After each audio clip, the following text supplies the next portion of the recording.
And now, from beyond our dimension, this is the JeffMara podcast. Here's Jeff. My guest is Tobias Churton, Britain's leading scholar of Western Esotericism and a world authority on Gnosticism, Hermeticism, and Rosicrucianism. Today we're going to be talking about his new book called The Books of Enoch Revealed, The Wicked Watchers, Metatron, and the Fruits of Forbidden Knowledge. Tobias, thanks for joining me and welcome. Great to be here, Jeff. Tobias, who was Enoch? Yes, who was Enoch? He was, according to the book of Genesis, seventh in the line of Adam. So he's one of the first human beings. But of course, according to Genesis, the first human beings lived considerably longer than we did. And Enoch is said to have lived 365 years. Wow. So even given his age in the book of Genesis, we're into symbolic territory because, of course, 365 is the solar year. And Enoch has historic links with that part of the Jewish priesthood in the 2nd century BC who held to the solar year against the Greek practice of their enemies. And so the solar aspect of Enoch it goes back to the early legends about him.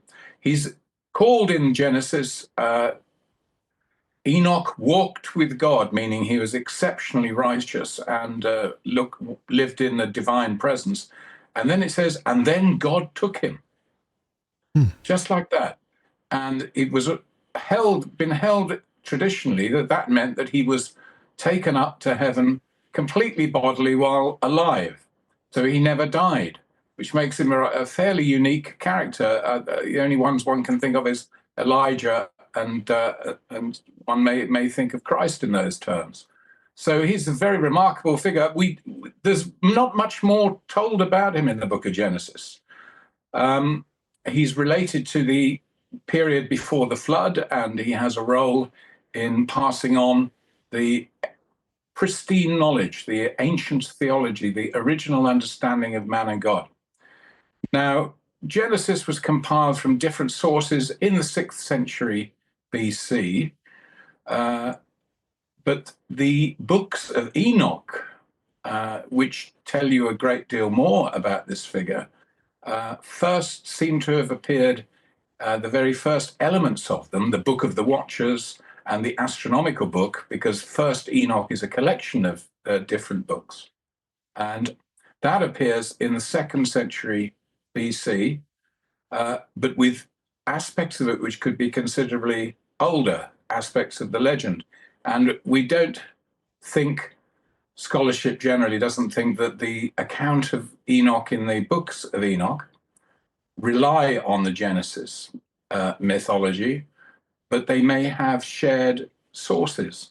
But certainly the importance given to Enoch in the 1st, 2nd, and 3rd books of Enoch, as they're called, they are using the figure of Enoch in a remarkably novel manner, but they take it also that the people who are reading this will understand that he's, how can I say, one of the fathers of mankind. His name, Hebrew, Enoch,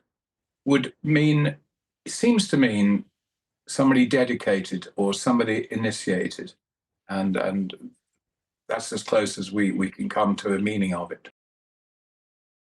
Who was he? Did he write the books of Enoch? This is the Who is the author? This was debated even in the earliest period of Christianity, and some people doubted the. Let's be clear. Let's say something very important about the books of Enoch, is that in the Ethiopian Tewahedo Church, the Orthodox Church of Ethiopia, the book of Enoch, first Enoch, has always been, as far as records show, part of their Bible, totally included in the canon, sitting next to the book of Job. And this was found to be the case when James Bruce, the explorer, brought back from Ethiopia to Europe the book of the first Enoch, and he brought it back in 1772, came back to Europe 1773. And nobody in the Western world had seen a complete text of the books of Enoch for over 1,000 years before this time. It disappeared from the Western world in the 6th century. So it should have been a sensation, his arrival with the book, but it got bogged down between himself and various people who were trying to translate it and couldn't translate it, and he kind of held it back. So the great sensation of bringing this lost book, possibly a lost book of the Bible, was kind of lost.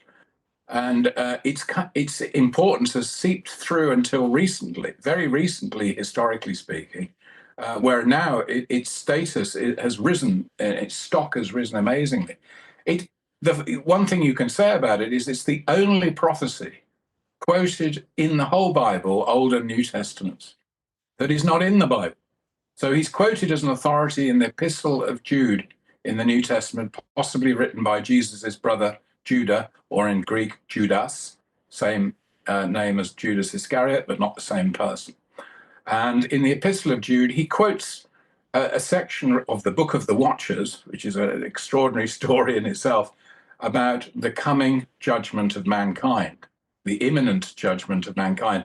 And Jude is saying, you have Enoch's authority for believing that the Messiah is going to come back and sort it all out and reward the righteous and condemn the wicked.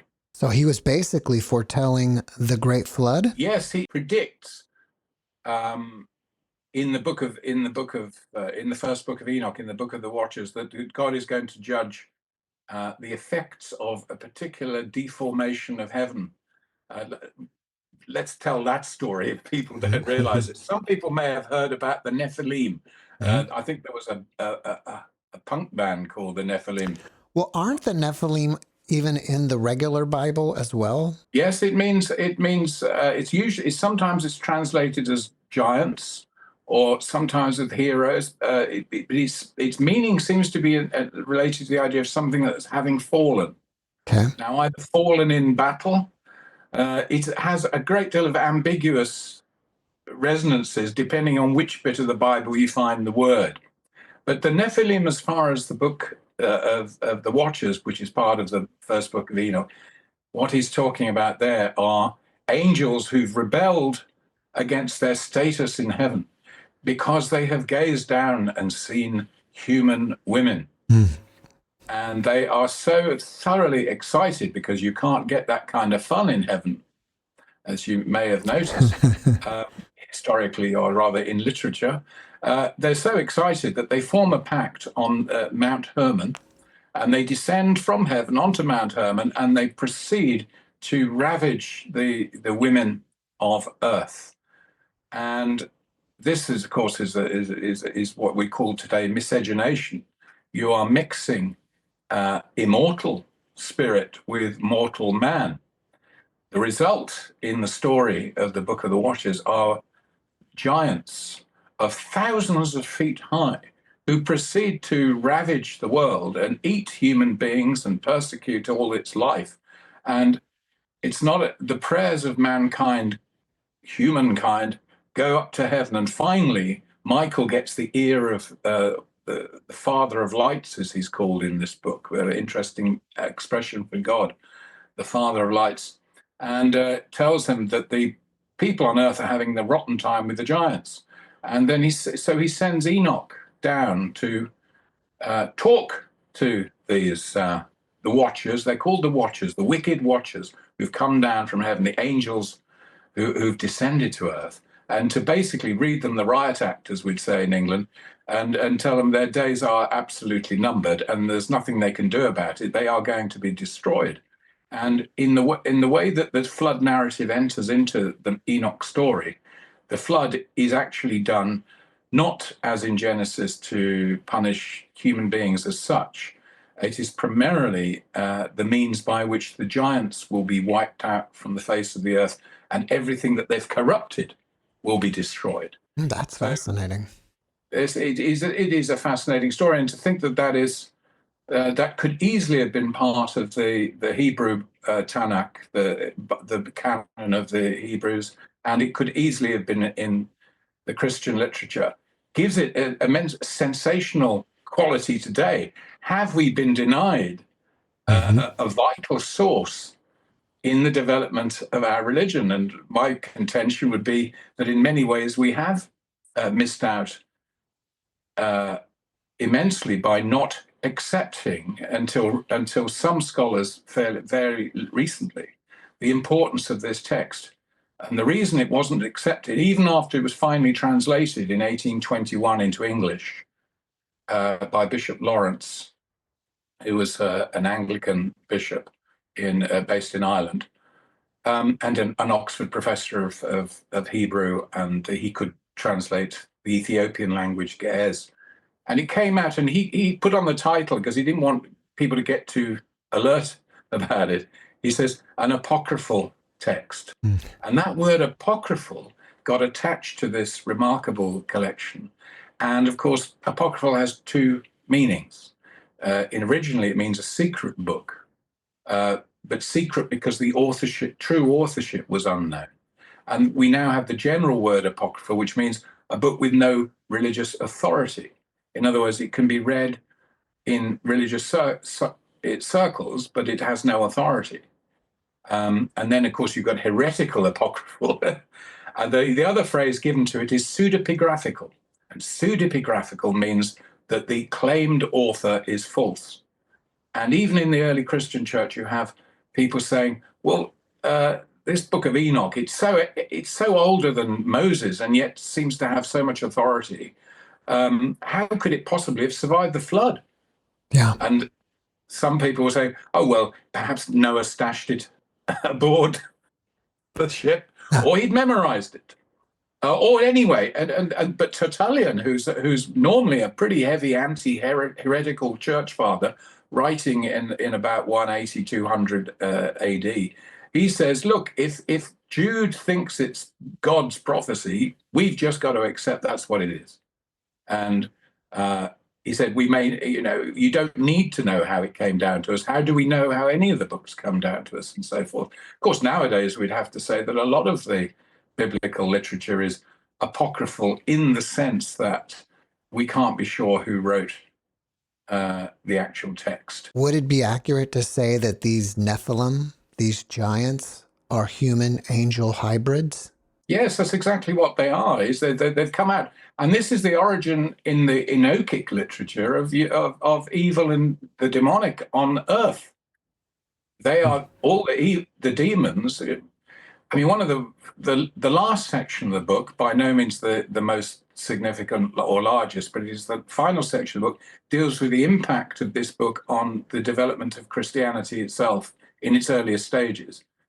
The Book of Enoch was a hot book when Jesus was growing up. It was something he'd almost certainly know about. And there's every indication, I think, in his operation that he was running in Galilee, that he was fulfilling some of the ideas of the Book of Enoch. That the principal one would be, a lot of theologians today have problem with the idea of Jesus spending so much concentration casting out demons. And we've all heard the story of the Gadarene swine, you may remember. The madman of Gadara has to be chained up because he's mad, because he's raving mad. And when the demons inside him see Jesus, they recognize a great power. And the voice says, we are legion. In other words, we're a huge number. We're like kind of regiment of demons inhabiting this person. And Jesus can't destroy them. All he can do is cast them out. And they jump into the pigs, if you remember, and who then is in the Gospel of Mark. And then the pigs jump into a ravine, and the pigs' bones, presumably, testify to their death. But the demons must have gone somewhere else. But the thing about the ravine is, in the Book of Enoch, when the Nephilim are destroyed, you can't kill these creatures ultimately because they have the immortal spirit, because they come from heaven. So what you can do is contain them. You either put them in caverns under the ground, you chain them up in deep places, or they are condemned to congregate in dark and deep environments. Or they might even jump out at unrighteous people. for some reason. You know, a lot of people believe in demons and ghosts and stuff like that. Is it possible that these Nephilim are still around without bodies attacking Well, people? I think that, yes, they're probably leading various countries right now. You know, if you want to follow that line, it depends how, you see, one of the great things about looking deeply into the Book of Enoch is the Book of Enoch has a very original idea about the origin of evil. And it almost distinguishes this, Professor Boccaccini has called about Enoch, described something he calls Enochic Judaism, which is a specific brand and emphasis of Jewish thinking from the 2nd century BC and comes into the 1st century and therefore the early Christian era. And in this theory, all evil on earth is the result of Azazel, the leader of the rebel watcher angels. And because there's a line in 1st Enoch where it says, "To him ascribe all sin," which is why when the offspring of the main watchers have repented, they say, "Oh God, you know, and we'll do anything, you know, to avoid being destroyed." But they can't speak for the giants who are completely out of control. So in that sense, everything we have on earth which tends to evil, for example, the making of weapons, the making of poisons, female cosmetics, alchemy, chemistry, many of the arts which can be turned against people, these are ascribed to the watchers. They brought this knowledge from heaven. Now, in its heavenly state, this is pure knowledge, but in the hands of the watchers, it all becomes perverted, and they teach men how to pervert all the knowledge they have. So in that sense, evil is then transmitted through time. But when you look at the period that these works were written, a long, long period, we're talking about the beginning of what we call apocalyptic literature, which was designed to give comfort, especially to Jewish people who felt that their oppression by foreign powers would never end. And they're told that right from the beginning, anyone who's listened to a Jehovah's Witness or any number of Protestant sects in America will tell you the same story, that God has had a plan from the beginning, and even though evil has been allowed to flourish, a definitive point is going to be reached at which it's going to be wiped out, and the righteous will ascend to heaven, and so on and so forth. This picture of deliverance is you see it in its gestation. It's almost formative time in the books of Enoch. You can see where this is coming from and why it's coming. And so they believe that very, very soon, we're really talking the Herodian period, after Herod takes over in Judea by order of the Roman Senate, and period in which Jesus is born in about 7 BC. In that period, you're going to see a complete overturning of all the powers in the world who are going to be humbled, and the Messiah will be revealed and restore the creation. That is the picture you're getting. So I don't think, when you look at the historical context in which these works appear, and also the reverence from which they've been held, because 7 copies of elements of the Book of Enoch were discovered at Qumran, at the part of the Dead Sea Scrolls. That means they're much older than people ever thought they were. They were thought for a long time to be post-Christian, i.e. they'd been written, maybe they were Jewish writings that Christians had adapted. But we now know that no, they were in existence before Jesus' birth and had been influencing people for 150, 200 years before that. Let me ask you this. Yeah, sorry, but it's this idea that, you know, are the Nephilim amongst us? This is us playing with the mythology of evil. Everyone would like to ascribe evil to something, usually anything but themselves. And so pointing the finger it is one of our great pastimes. You know, the evil empire, this is evil, so-and-so is evil. This kind of thing goes on all the time. Jesus himself was pretty heavy on this idea of judging people. He says, before you look at the mote in your brother's eye, look at the beam in your own, a mote being a splinter, like a splinter of wood. He says, you've got a beam in your own, but you're going on about, this is what happens when people judge. They are always they amplify what they see in others. And I think we can say that the evil is still a mystery to us and still a vexing thing. We don't know, that phrase we were using these days, is he mad or bad or both? And is madness a form of evil or is evil a form of madness? And is anyone pure? Was anyone intended to be? And we're still wanting to be delivered. We want to, Lord, deliver us from evil. We want to be delivered from evil. The hardest place to start that process is in oneself. And the true saint is not somebody who is good. It's somebody who knows how difficult it is to be good, who's really battled with the demons within. And by demons today, obviously, we tend to think of psychological complexes. But psychological complexes are part of a living reality. The word daimon, which has come to us in demon, in the period of the early Christian church, did not mean a little evil character with a trident and spiky tail. The word daimon could mean an angel. It was a word that was used for angels, gods. Some were good, some were not good. So you had good demons, bad demons, or daimons, to use the Greek phrase. So you don't have that Manichaean rift between there's an absolute good over here and an absolute evil over here. And if you study the development of the figure of the Satan, you can see that the Satan, that's a job, not a personal name. He begins his career in the book of Job as God's prosecuting counsel. So God has a court, and issues that arise are judged by the court. The Satan the word is Hebrew, means the adversary, like an adversarial counsel. So the Satanist always says, I know what this person did. And so he's useful to God.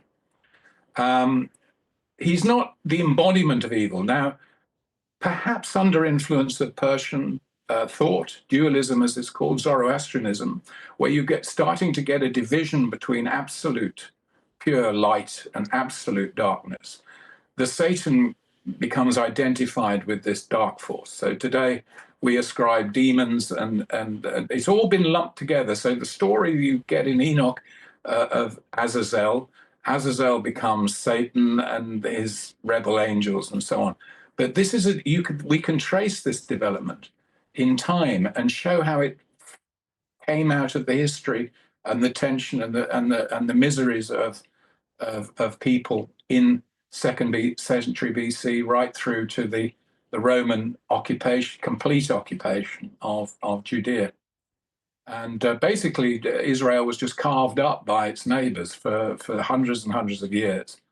And every time they thought, we're going to have a bit of freedom again, it was the Assyrians, then it's the Babylonians, then it's the Greeks, then it's the Egyptian Greeks, then it's the Syrian Greeks, then it's the Romans. And the Romans finally kick the Jews out of Jerusalem altogether after the Bar Kokhba rebellion. And from that time, the Jewish people are lost, and their religious practice necessarily changed because they didn't have the temple anymore. But the books of Enoch go back to this period before all that's happened. Well, how does Enoch become Metatron? Yeah, this is a good question. He becomes Metatron in only one text, which is, people used to think it was a development of this first Enoch, which is again a collection, but it's been brought together as a collection in the main by the 1st century AD. In the early 2nd century, in the early 1st century, so we're talking about when Jesus was a teenager, it's around that time or before that 2nd Enoch comes along. Now in 2nd Enoch, Enoch is not only translated into the heavenly world, but he becomes an archangel. And he's identified with the Son of Man, which is a figure we only read about in the Christian Gospels normally. But the Son of Man as a figure in the late Enochic literature, has become a complete identity, a kind of side ruler with God. And in Second Enoch, the Enoch is identified as effectively God's right-hand archangel. Now, in the text we call Third Enoch, but he has a very different atmosphere, and it's much later, but impossible to date outside of 200 to 800 AD. And our earliest manuscript is, in fact, written in the 1600s. But in that, he is completely transmogrified into a completely different being, and he's called Metatron, which is a fascinating. It sounds like science fiction to us. You know, do you remember there's a movie called Tron? Yes, and it sounds different from the other archangel names. Yeah, it sounds sort of a bit Greek and a bit bit Greek legend, sort of that sort of thing. We don't know where it came from. It was thought at one time to be a Greek word, Metatronos, meaning beside the throne, because Metatron rules by, he's called Little Jahve, Jahve being the personal name of God, or Yahweh, as some people pronounce it, same with JVW Hebrew. And he's called the Little Jahve, so he becomes a kind of God's intelligence sustaining every aspect of the universe. And this is quite remarkable, from Enoch walking with God in the earliest stories that we have, and being a wise man who invents writing, by the way. He's an inventor. He's the first great communicator in the legend. He's now become an archangel, almost equal to God, and certainly somebody that God will say, "I'll leave it to Metatron," you know.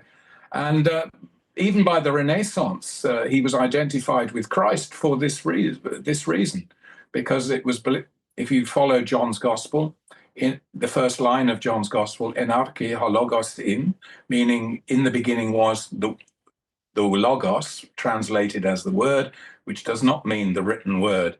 The logos is a Stoic Greek concept, means the divine intelligence, without which the universe would be chaotic. So it is the divine mind which is manifest in the order of the universe. This is the logos. So in the beginning was the logos, is like saying in the beginning was God's mind, you know? And that mind becomes flesh in John's Gospel. In the Enochic literature, that mind, flesh, Enoch, becomes that mind. It's almost a perfect reflection of the idea of what happens when a human being becomes completely divinized. And the third book of Enoch, where we hear of Enoch as Metatron, is written in the context of Jewish mysticism, Kabbalah, in the sense of it's recommending or suggesting an inner ascent. So instead of going to heaven by sort of rising up and going through the roof and keep going towards the stars, as you remember the old conception of the universe was, you would eventually hit God if you kept rising up, of course, and meet the angels and so on. But in the Kabbalah, you can go through this ascent within. You can a form of profound meditation, and you rise up within a spiritual experience. Now, the third book of Enoch, Metatron, is saying this ascent is what's the word I'm looking for? Is sort of guaranteed. But there's another better word than that. It's sanctioned. It's sanctioned by what's happened to Enoch. So he becomes a hero of the mystical ascent. He is the hero of mystical ascent, and there's a profound symbology. Why is it that the Ethiopians accepted this as part of their canon, whereas I guess you would say the traditional Bible banned it? It wasn't banned, which means that nobody could possess it. But to answer your first question first, why did it happen in Ethiopia? I think it's because the way the books of the Bible probably arrived in Ethiopia in the late antique period, which we're talking about, sort of between the 1st century and the 6th century AD. We know from many discoveries in around Thebes, in the Thebaid, as it's called in Egypt, of the earliest ever Gospels and elements of our New Testament, that they made little collections where they put 2 Peter with the Epistle of Jude and maybe a letter of Paul, and then you'd have this papyrus book, and these were buried with people as holy relics to be buried with, perhaps to guide them in their after death. And so we don't get complete Bibles as such until the late 4th century, 350 to 400. We start to see the Codex Sinaiticus, Codex Alexandrinus, where you're starting to get a big collection of the Hebrew Bible and the Christian writings coming together.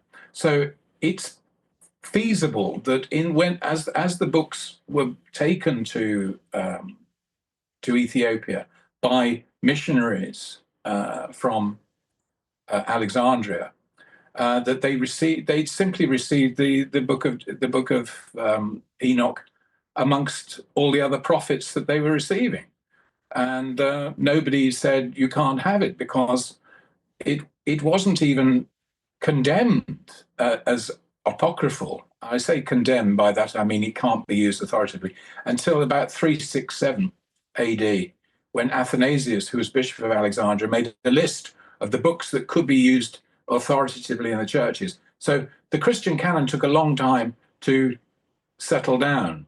And in the early church, as my book indicates and shows the reception history, it was popular amongst some of the finest church fathers. So it was part of their mix of literature that they regarded as holy writ. But people started to doubt it. Now, one of the problems was the Jewish rabbis didn't like Enoch for 2 reasons. One was they realized that the Christians were using it to justify the belief that Jesus was the Son of Man. And they could see that it was helping those who believed Jesus was the Messiah. And secondly, they didn't like the apocalyptic aspect of it, the whole business of the judgment, the final judgment, and the coming of the Messiah, because these very intense apocalyptic beliefs had fired up the zealots, as they're called, whose armed rebellion against Rome led to the total destruction of Judea as a Jewish state, or quasi-Jewish state. Herod was an Idumean who was part of a group who were converted to Judaism. But it'd been ruled by, before Herod, it was ruled by Jewish people. So there was a strong, you get the same feeling when you read the Jewish historian Josephus writing in about AD 90, that these apocalyptic imagining zealots who just thought they'd help the whole process along by acts of violence, believing that the angels of God were behind them and that they were the advance guard of this great apocalypse. You've got the same mentality today at the work in the Middle East in the different sects, where they think that you take up arms, you're furthering God's eventual salvation of the righteous, who are always, of course, themselves, and the destruction of the wicked is the people you don't like or hate. And the rabbis thought that the Book of Enoch could be an incendiary work. It was dangerous. And then, by paradox, Christians who weren't happy with the Book of Enoch, especially the idea of these fallen angels, they didn't. I mean, not Athanasius. St. Augustine didn't like. He's writing in around 400-ish AD.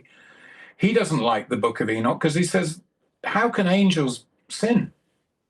This story, there's something wrong with it. Angels live in heaven. They're immortal beings. They have nothing to do with women. Why would they even be attracted to them? Would they even have the means of procreation anyway?"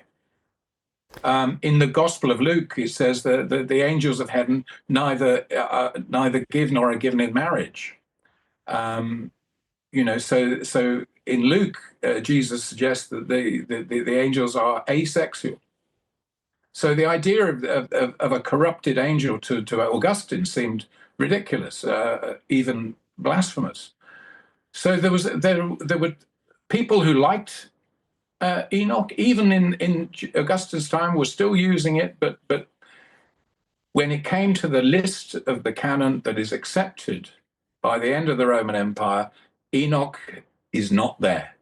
And with that development, it simply falls out of use and then becomes an immense legend, a legendary book, which various figures in the medieval period and in the Renaissance desperately wanted to see. Why? Because in the Italian Renaissance particularly, you have some very brilliant people, and they are trying to discover what is the original theology, what was the original understanding between God and man, and they called it the Prisca Theologia, the ancient theology, pre-Moses, which they'd been taught to identify with the figure Hermes Trismegistus, now quite a popular figure in New Age mysticism. So Enoch becomes a hero of the deeper spiritual seeker who's aware or suspects something is missing from the great spiritual road of literature, if you like. Do you think people should believe in the stories in the Book of Enoch? No, I don't think people should believe in any story that they, because certainly if I or anybody else said so, but I think people should very much take an interest in it, because it helps you to understand so many other beliefs that we share, assumptions that we have about history, for example, and about its development, and about the meaning of evil, and what constitutes salvation, and what was Jesus' original message. All of that, you get enlightenment from understanding. Don't believe in it, I would say, understand it. Try and understand this. Even a minor effort, you will get lights will switch on in your head, and you'll start to see things in a different, and I would say an illuminating way. It was an illuminating path for me to follow to study this, but I've been studying Enoch for several decades, since I found it really, as far as I was concerned, almost by accident. Tiny little book in a bookshop in Oxford. I was looking for something else, and there, Book of Enoch. Now, I'd read about it a little bit. I think it was mentioned when I was studying theology as a student, but I'd never actually read the whole thing in English. So when I read it, I was gobsmacked, as we say. I thought, this is extraordinary. Why would, and I didn't even know at that time that it had been also found amongst the Dead Sea Scrolls, which its importance there has revolutionized its status. So it's really a book that Christians or people interested in the origin of Christianity and the origin of our demonic mythology, and certainly people who've decided that the Nephilim were connected with aliens and outer space. And I was going to ask you that. Yes, the fallen watchers were, men in flying saucers and so forth. Or I say men, I mean beings like men. If you've thought about in those terms and you think there's a link, you should be reading this book, and because it is the finest scholarship in the world historically, right through the period up to our own time, brought together for the first time in one book. So it's not a book of speculative opinion. It is a story that clings to the search for truth. Has the Vatican ever commented on this book of Enoch? The Vatican, in fact, the Pope was the first person to receive a copy. James Bruce, when he came back from his extraordinary adventures, well worth reading about, in Ethiopia in the 18th century, he went to Italy first and gave a copy to the Pope. The Pope didn't quite know what to do with it because he couldn't understand a word of it, and he couldn't find anyone who could. And he was given to one of his scholars, who claimed he'd probably be able to crack Ge'ez, the Ethiopian language, but couldn't deal with it, and struggled to try and translate it by using extracts from the book which had appeared in other works over the years. And they could, it couldn't have any effect. They couldn't translate it. And so it went in the Vatican Library quietly. I'm not even sure it went in the Vatican Library straight away. I think it was in private libraries for quite a long time. Also, James Bruce himself had a bad reputation in Italy because he was a very ebullient Scots laird, and he upset. I think he tried to cause, or was involved with a couple of duels. He had romantic involvements with some ladies, which caused a scandal while he was there. Dashing laird James Bruce, and they thought he was a bit of a difficult character, so they weren't entirely sure that they were even looking at something that was genuine. So the Vatican didn't know. But if you asked theologians today, or the cardinals, or Cardinal Ratzinger, or the Pope today, they would say something like this. Yes, we are aware of the Book of Enoch, and of course it is an apocryphal work. It is not part of our canon. And if you then said to them, well, but it is part of the Ethiopian canon, and they would then have to say, well, of course, the Ethiopian canon is not the Catholic canon. Catholic meaning universal. So perhaps they found it. Perhaps they you can see the way they think. Perhaps they were misled to accept it as Holy Writ. Now you've got people in Ethiopia today, Catholics, who are saying, well, you shouldn't really have this book in the. But the Ethiopian Church has found it of great spiritual value. So that is interesting. You can have an Orthodox Christian church with the Book of Enoch, and the church didn't seem to suffer for it. So it might have found a place. You've also written about the pillars of Enoch. What are those? Now, a Jewish historian known to us because he went over to the Romans during the Jewish revolt as Josephus, which is the Latin form of his name, Joseph.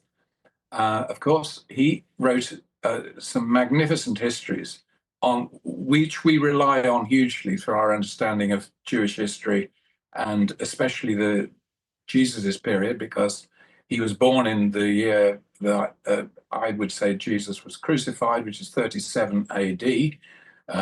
There will be people who say, oh, no, it was 30, or it was 27, it was 33. But if you read my book on John the Baptist, I go into the history and you see why the most likely time would be 37 AD to fit all the indications. But anyway, he was born in the year Jesus was crucified. And he's writing about contemporary events. And he wrote a book called The Antiquities of the Jews, and he refers to a legend that before the flood, the sons of Seth was Adam's third son, the righteous one, after Cain, Abel, and then he has Seth, and Seth has a legendary status because he's the pure one again. The line of Seth becomes important.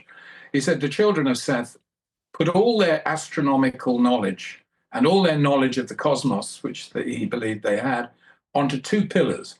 One pillar would survive flood, because they knew that Adam had told them that God intended to destroy the world either by fire or by water. So they put the knowledge on marble, and then they put it on a sort of brick substance to withstand either catastrophe. And these were called they were not called the Pillars of Enoch. That name is given to them some 800 years later. And it's very interesting. It was Islamic writers who saw the connection between Enoch and the pillars. Josephus doesn't say who built the pillars, but he does say something important. He says that they're still standing in the lands of Syriad today. Now, Syriad does not mean Syria, which the English translator of Josephus thought it did. It, in fact, refers to the Syriadic lands, which would mean that those countries where they worship Sirius, the star, which of course is Egypt, because the Helaical rising of Sirius in Egypt was the beginning of the Egyptian New Year. And Sirius was known as Sopdet. The goddess of Sirius is Sopdet, who in Greek and to the Romans was the goddess Sophis. And what he's saying is that one of these pillars is still standing today in Egypt, is what Josephus is saying. So I wrote a book called The Pillars of Enoch, where we try to identify where that pillar is. Now, but the point here is that it is Islamic writers, around 800, who are saying these pillars were built by Enoch, and they go down into legend as the Pillars of Enoch from that point. And the early Freemasons that we know about, they were very important to them. The Pillars of Enoch are more important to pre-Grand Lodge Freemasons than the Pillars of the Temple, Yakin and Boaz, which replace the Pillars of Enoch in Masonic law. And this lack was noticed by certain Masons in the 18th century, Lawrence Dermott among them, of the Ancients Brotherhood, which was very popular in America. And they had to develop a special degree, the 13th Knight of Enoch, and or the Royal Arch of Enoch in the Ancient and Accepted Rite tells a new legend about the discovery of Enoch's pillars, and that becomes a craft legend. Do you think it's possible that it really existed and has been found and is buried in a museum? No, I don't. I think most of these stories are what are called etiological stories, which means they're legends that develop around a place which has got a reputation. So you've got to remember that most people, by certainly the 1st century AD, who were not Egyptian priests, couldn't understand what hieroglyphics were saying to them. Partly because the Egypt had been run by the Greeks since 333 BC, when Alexander the Great invaded, and after his death in 323 BC, if I got that right, it was ruled by his generals. And the culture of Egypt from that time is written in Greek. And the hieroglyphics go out of fashion, and you've got much more use of what's called demotic, which is a more cursive form of the Egyptian language. So what I'm saying is that people, certainly in the 1st century, who came to Egypt and saw these obelisks. Now, there's your pillar, I think. They're the magnificent obelisks. Many of them were very ancient and known to be extremely ancient. And I think it's perfectly obvious that somebody would have come along and said, well, that would be the pillar that is unwritten, the ancient knowledge. The Egyptians, of course, believe they invented astronomy, but the Jews, with whom they were constant rivals in this early period, the Jews said, no, Abraham brought astronomy to Egypt. So there's a fight over which culture is older, which comes out in various books. Josephus wrote a book called Against Appian. Appian was an Egyptian historian who accused the Jews of stealing Egyptian history. And Josephus writes a book against that. So I think you've got to see these sort of culture legends like the pillars in those terms. There is no, the Bible doesn't refer to any pillars anyway. Genesis doesn't refer to any pillars. It's a later legend. Where Josephus got that detail of that legend from, we don't know. But it's not unusual. There was a great deal of mythology around his time, that you had these ancient figures that wrote their wisdom on tablets. Now, obviously Egypt was very interested in floods, and in Plato refers to the Egyptians telling the Greeks that the reason Egypt had not suffered so much from floods was because they'd learned to understand how water worked, and so on, and whereas the Greeks had their flood legend as well, as did, of course, the Mesopotamians, Atrahasis and Gilgamesh, on which works the biblical flood stories based. You can't take these flood stories literally. If you've been brought up to do so, that's understandable. They're powerful myths. There's always a bit of history there, sometimes more than a bit. But I think you've got as much chance of finding the lost pillars of Enoch as you have of finding the Noah's Ark. Well, I'm glad you said that, because I wanted to know your thoughts on Noah within the story, the Ark landing in Mount Ararat. Mm. And, do you feel that, like, okay, the people of the Ararat Valley and the Armenians, do you feel like they're related to Noah? And one last thing before I let you answer, there's a henge in Armenia that predates Stonehenge by, I think, 1,000 years, that has holes in it drilled up through the stones looking at the cosmos. So I just wanted to get your take on all that. Well, there are several sites associated with the ship that is built. It depends which mythology you're looking at. I'm trying to think if you go to among the Yazidis in northern Iraq today, which is really where the flood would have been most devastating, because of Tigris, Euphrates, the Kaaba, and the tributaries of the Euphrates, if they flooded, they would certainly have engendered, altogether, they would have engendered great stories, and they did. These stories, I'm particularly thinking of the Atrahasis legend in cuneiform, where there's so many similarities with the Genesis story. Also, the Genesis narrative of the flood seems to have been plonked in to the narrative at some points, come from somewhere else, and it's been touched up by the Jewish influence. So again, the fact that his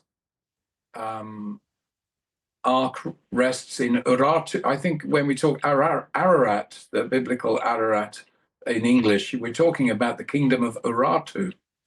Now, the kingdom of Urartu which is southern Armenia around Lake Van, only comes into being. I'd have to check this, but certainly it's around about the time of Akhenaten, which is about 1300 BC. It is not much older. I'm just trying to, you've got me on a different tack with that one. It's a plausible place to have, because of the very, very high mountains. I think the Jewish people originally come from according to the Bible anyway, the Aram Naharaim. They may be related to the ancestors of today's Yazidis, the Kurds. They all share these legends. I couldn't possibly, I think, to look at them and say, well, we know they're sort of legends, but there's got to be history, and if we get enough money from some millionaire or some academic institution, we can go and find them. I don't think that we'll ever succeed in that. As I say, there are several mountains which in the area are associated with the story. I mean, there was a lot of stuff, over the years about this sort of boatish shape that was on. At the moment, it's very hard to excavate up there because of the Turkish security measures against the Kurdish separatists. So it's hard to get any archaeology. I don't think you'll find any archaeology anyway. But I think, how old are these stories? Obviously the biblical chronology is a bit peculiar. Famously, Archbishop Usher in the 17th century dated the creation of the world to 4004 BC. Whereas we know now that, there were plenty of people around already in 4004 BC. What I'm saying is, if you're trying to read history out of mythology and legend, I think you need to study what little archaeology provides us with first, and because that's going to be more authentic. Having said that, there are innumerable aspects of the Book of Genesis stories where there are real historical elements coming in and out. Dating them, we can date certain things, certain place names ring true, etc. But I don't think we can take the legendary stories as only thinly veiled history. Many of them are, as I say, etiological stories to explain why a place has become famous or feared, or why a particular place is venerated or whatever, and the stories would develop around them over a very long period. Why do you think there's so much interest in Enoch today? I think several reasons. One is this: we've got a bit of an obsession at the moment, which our ancestors didn't have anything quite the same, of things being suppressed, of suppressed knowledge of that the truth is out there or in there or somewhere, but it's not what we're being told. And the idea that here's this book which had prophetic power, probably enough prophetic power to dynamize the early Jesus movement. And that nobody's heard about it, so there's a sense there of a bit of conspiracy going on here. Why have we been denied this? Or has it been deliberately distorted? That's part of the reason. The other thing is that the peculiarity of the story of the Watchers itself is very suggestive to our science fiction influenced minds. We've come to see the universe in a totally different way to the people who wrote any of the biblical works. Their universe was completely closed. You had a more or less flat Earth, and then you had various arches over it. There were the waters above. There's the waters below. If you sort of stepped off a mountain and you kept rising, there was no concept of oxygen. Remember, they had no idea that there are only certain atmospheres you could live in. So it was presumed that if you just kept rising up, you would first of all meet the planetary course of the planets, the moving, what they call the wanderers, and eventually you'd find the fixed stars, and behind the fixed stars you start to meet the archangels, and take it further, eventually you're going to come to God's throne. That was the universe that these books were framed in. Our universe it gets more and more messy all the time. We don't even have the pleasure of the Renaissance of Copernicus, who sees a divine universe with the sun as its center and the planets going around the sun, and then you've got God and his angels are all around that in a nice sort of cycle. Along comes Kepler, says, no, they're not moving in cycles, they're moving in ellipses. Oh God. And then you've got telescopes, and then you've got sudden realization that our system is one of, whoa, how many? Who knows?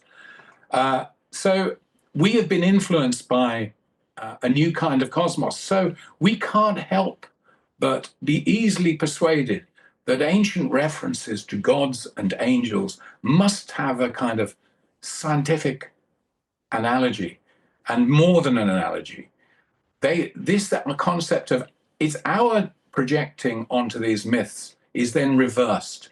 We then say, way back in the past, when they saw strange lights, they thought they were gods.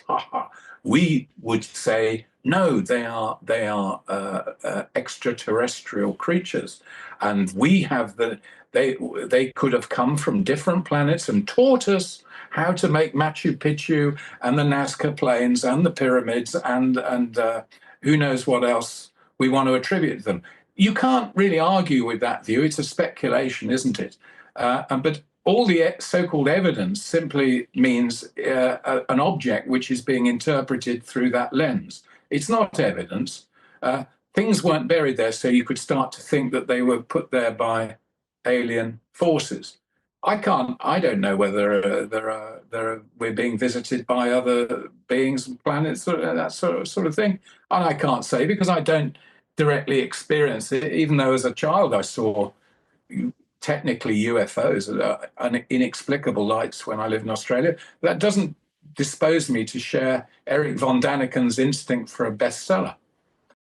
I think we should go from the known to the unknown, not the other way around. When you speak of the Watchers, are those the same beings as the Archons from the Gnostics? It's very interesting you say that. We're not in terms of time.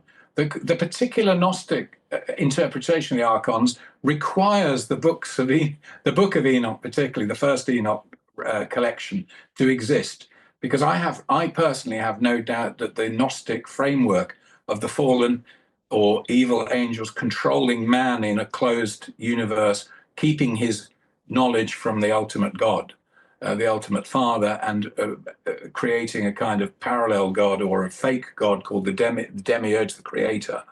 Yaldabaoth, to use the common phrase in the Gnostic writings.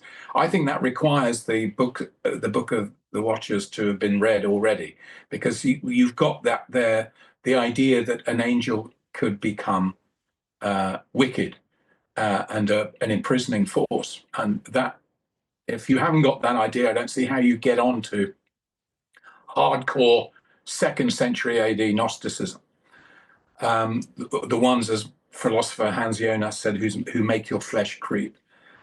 There's also another idea, what we're talking about, this word archon. If you look in the book of Daniel, Daniel is visited by a figure described as one like a son of man, meaning he looks human, but clearly he's not human. He is an angel of some kind.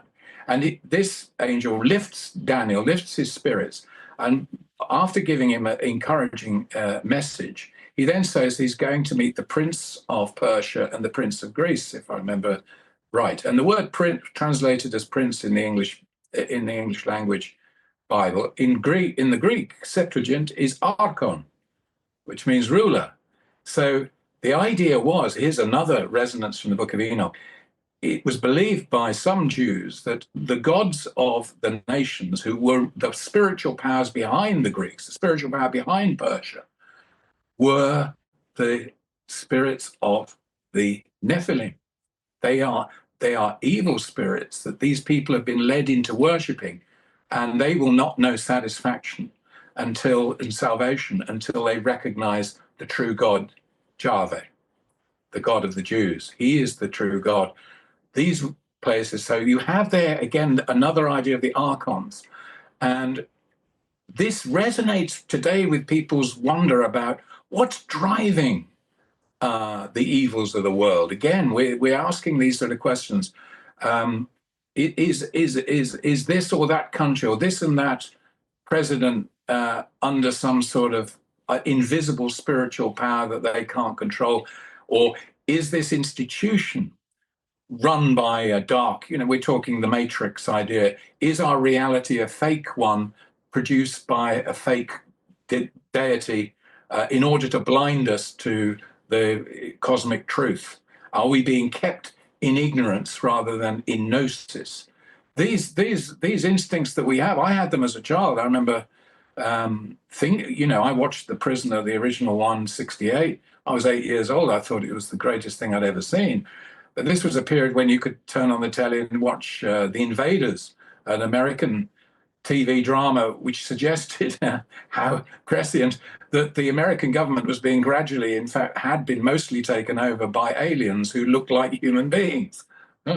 Shades of Daniel there. One's like the sons of men, you see. And so by the age of 10, 11, I was a fervent believer in aliens. I read all the books that you could get at that time at the library on George Adamski's ridiculous photos of flying saucers that look, according to what would have looked like a flying saucer to the technology of 1948, if you get my drift. Of course, now they're more exotic because our technology's improved. The aliens get more intelligent as we get more technologically sophisticated. Have you noticed that? In actual fact, our aliens are developing in the same way that we are. Whereas you had in the 1970s the idea that the alien brought peace, wonderful message of peace, and they look like little children and they come out of Spielberg's fantasy with a message of peace. As things have got nastier and nastier with the fading of the 60s dream, our aliens are becoming sinister. And the notion now that we could end up as ash in a intergalactic conflict and this sort of thing. And our science fiction show. In other words, you can see where all this is coming from. Where are all these ideas? They're in here. They're us. So we are there is a suspicion that we are miscegenated. That we've got miscegenation means species marrying that should not marry, like angels and human beings, which produce monsters. That idea. I mean, if you started, I could imagine there's probably some Japanese physicist or biologist trying to mate sheep with snakes. For all I know, I wouldn't be surprised. that would be a miscegenated mistake and a great error. Of course, Hitler took this to imply any kind of marriage with anything different to what he thought was pure and so forth. Let's not go there at this point, although all these ideas, of course, interrelate. Well, do you feel that all of these books from antiquity really have some sort of historical, not fact, but some historical precedent, or are they all just made up stories? I don't ever see it as black and white as that. When somebody says the word myth to me, I don't think that it's like unreal or that it's irrelevant to history. The development of a myth is a historical event. The way people interpret myths is historical. It drives history. It makes people think in particular ways. Genghis Khan invaded and killed millions because he believed that God was exercising justice through him. So a myth and humanity, the myths can be immensely inspiring. You know, we've all read books about heroes that make, especially young men used to be encouraged to read heroic literature. Now they'd say it's patriarchal, and or again get into that. So no, I don't think that it's myth or history. I think a legend is usually a story that suits a certain time, that develops over time, changes, acquires more and more information. The Arthurian myth, for example, starts with some simple stuff. By the time it's reached the end of the Middle Ages, it's become an entire world, an imaginative world you can enter into. And if you make a movie of it, it looks like a totally credible world. There was a Guinevere, there is a Lancelot, there is Sir Galahad, there's a Holy Grail. All of these elements of mythology have become a legend. And then somebody says, yeah, but it's not true. It is not physically it's not reproducing physical truth, no, but it is telling us hugely about this thing, what's going on in here. And that's, as Alexander Pope said 300 years ago or more, the proper study of man is man. It's in our own mysterious development and our own spiritual yearnings that get enlightenment for these books. I find that the taking an interest in this ancient literature has opened my mind. That is no mean feat. It's not always easy to open a mind. Some minds are definitely closed. Some minds reach a certain point and stay at that point. So, as Jung said, any light we can shine on the human psyche is welcome. But we shouldn't, for our own sakes, jump to great conclusions, or we simply become part of the myth, part of the problem. I remember a lovely old guy I went to see when I first did a TV series about the Gnostics. He said, he was a Scottish fellow in Aberdeen, said, you know, Toby, you don't have to take it too seriously. I always thought, well, yeah, mate, yeah, but maybe you're not taking it seriously enough. So I think it's like, look at it. There is serious food for thought in this, but don't take it so seriously that your first thoughts about it are a road to revelation and truth. What is being revealed here is the passage of the human mind through time.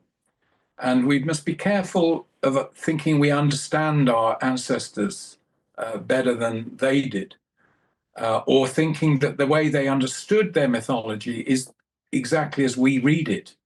I personally don't think whoever wrote the Book of the Watchers thought they were describing a historical event at all. I don't think they thought when they were writing it in those terms at all. I think they were telling a story which may have had all kinds of satirical meanings. I mean, one of the, if I may speculate a little, the story of the Watchers descending on Mount Hermon and ravaging the women and producing a monstrous event could be a political polemic, because the Seleucid generals, Antiochus IV Epiphanes, followed he was the one who put an abomination, what's called an abomination of desolation in the temple, and banned the Jewish religion and made the priests eat pork and put obscenities in the temple. His predecessor had fought a battle in 199 BC at Panium, which is the biblical Dan, which is just near the foothills of Mount Hermon. And the Greeks descended from that mountain and fought a battle. Now, that kind of history it's that kind of history that may lie behind the myth of the Watchers, which is then mythologized, so that the wicked Watchers become the rapacious Greek Syrian army that wasted northern Israel. You know, if you start to see the Watchers as the powers behind the nations, Egypt, Syria, Persia, later the Romans, and if you're a Jewish mystically minded religious person, and you want to write this down, you want to say it may be that is what that they're telling a historical story in that way. So there is, as it were, history behind it, but it's presented as a myth. But we may not have the keys to that, because they would have known their audience, who would have picked up on certain keys we don't pick up on. Some of the words that are used may have had different meaning, so we shouldn't presume to take it literally. Having said that, it's still food for thought.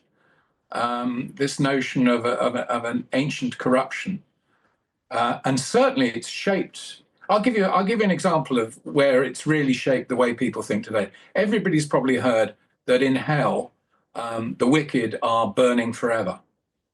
You've heard of that? Sure. That's the idea. Yeah. Lakes of fire that never extinguish. You know, you've got it in the book of Revelation, straight out of the book of Enoch. Why are these lakes there? Because you've got to know the book of the Watcher's story.